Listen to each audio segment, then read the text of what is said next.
Eh bien bonjour à tous et bienvenue dans cette nouvelle vidéo. Aujourd'hui, je vais vous parler d'une petite série de Green Blood. Alors Green Blood, c'est, faut le savoir, un manga sur le western. Alors pour ceux qui ne sont pas encore au courant, j'ai fait un Discord. Donc j'ai posé sur Discord la question entre deux mangas, celui que les gens préféraient voir. Donc voilà, celui-ci a été choisi. Bon, on n'est pas encore beaucoup, donc il n'y a pas beaucoup de gens qui ont pu choisir. Mais voilà. Donc n'hésitez pas à venir me rejoindre pour de futures questions, ou même si vous voulez parler avec moi, il n'y a pas de souci. Donc on est parti tout de suite pour la vidéo. Du coup, Green Blood, c'est un manga en 5 tomes des éditions Kiyun. Le prix est de 7,65 € et l'auteur est Masasumi Kakizaki, donc c'est le même auteur que la série Bestiarius que j'ai présenté dans la dernière vidéo. Donc je vous mets en lien, je ne sais pas de quel côté ce sera, pour aller la voir. Donc n'hésitez pas à y aller. Du coup, c'est une série qui s'est terminée il y a assez longtemps, enfin en 2014 je pense. Et du coup, il y a facilement moyen de la trouver d'occasion. Moi c'est ce que j'ai eu. Je pense que j'ai acheté tous les tomes d'occasion. Donc je les ai eu pour 3,50 € au lieu de 7,65 €, ce qui n'est pas négligeable. Du coup, comme d'habitude, on va commencer par les couvertures. Alors les couvertures, je vous les mettrai en image parce que voilà, la qualité n'est toujours pas là. Les couvertures, je les trouve juste sublimes. Enfin, elles sont toutes magnifiques. Sauf peut-être la 1 que je trouve un peu moins bien. Mais sinon, elles sont juste... voilà, j'ai juste pas de mots, elles sont sublimes en fait.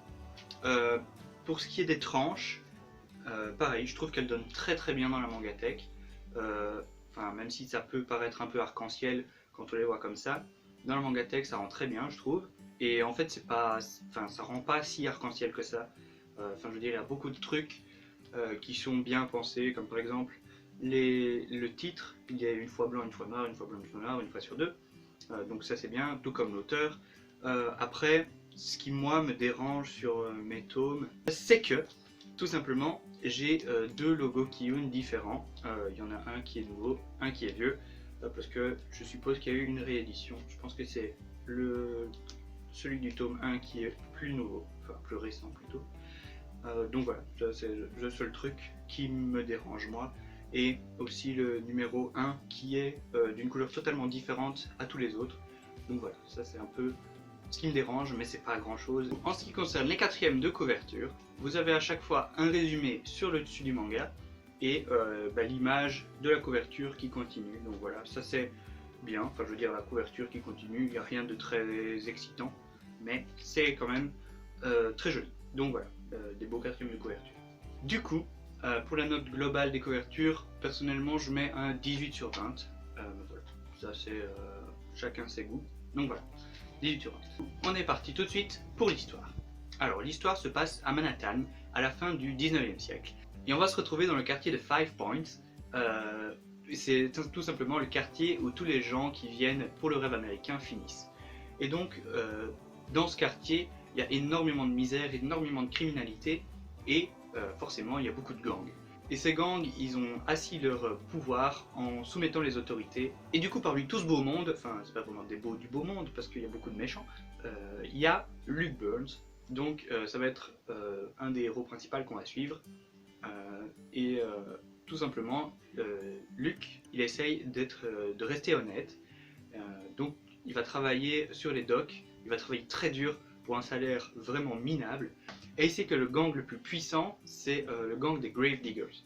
Du coup, il sait bien que, il sait comme tout le monde, que ce gang-là, il a recours à des assassins pour aller tuer leurs ennemis tout simplement. Mais ce qu'il ne sait pas, c'est que le plus puissant des assassins des Grave Diggers, le Grim Reaper, eh ben, c'est tout simplement son frère. Alors, si vous voulez connaître la suite, eh bien, il vous suffit de lire le manga, je ne vais pas vous spoiler. Du coup, personnellement, cette histoire, je l'ai franchement bien aimée, j'ai adoré la lire. C'était une super belle histoire, je trouve. Alors, c'est une histoire avec pas mal de rebondissements auxquels on ne s'attend pas forcément. Du coup, ça c'est un bon point positif, parce qu'il y a des fois on voit venir la suite, et c'est pas forcément très chouette. Un autre point positif aussi, c'est que je trouve qu'il y a une très belle évolution des personnages, malgré le fait que ce ne soit qu'en 5 tomes. Donc moi je me suis beaucoup attaché au personnage en lisant cette histoire et je sais pas, je trouve que c'est une belle évolution des personnages. Ensuite, en ce qui concerne la fin de l'histoire, j'ai trouvé que c'était une très belle fin, bien écrite, même si personnellement j'aurais voulu que ça se termine autrement. Mais ça, si vous voulez comprendre, parce que je vais pas vous spoiler et vous expliquer, eh bien, il vous suffit de lire le manga et vous comprendrez sûrement en quoi je voulais que la fin soit différente. Du coup, personnellement, à l'histoire, je mets la note de 18,5 sur 20. Pour finir, je vais vous parler du coup des dessins. Alors, la première chose qu'il faut savoir, c'est que c'est quelque chose que j'apprécie particulièrement, c'est qu'au début du premier tome, il y a 2-3 pages couleurs. Donc voilà, c'est un petit plus que j'apprécie toujours. Malheureusement, il n'y a ça que dans le premier tome, et je suppose que c'est avec la réédition, je ne sais pas s'il y a ça dans les autres tomes de la réédition. Du coup, les dessins, voilà, ils sont juste sublimes, tout comme dans Bestiarius, c'est normal, c'est le même auteur et le même dessinateur du coup.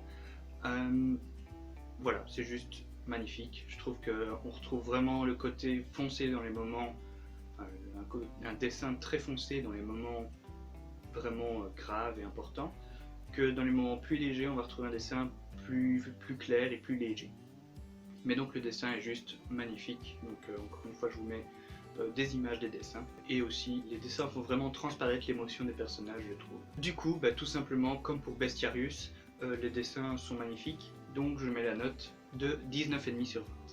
Du coup voilà, cette vidéo est maintenant terminée, j'espère que ça vous aura plu, que ça vous aura donné envie de lire Green Blood, parce que c'est juste une super série, en très peu de tomes en plus. N'hésitez pas à venir me rejoindre sur le Discord, donc pour me poser des questions ou pour faire les choix pour les prochaines vidéos tout simplement. On se retrouve très prochainement pour la prochaine vidéo. Ciao tout le monde!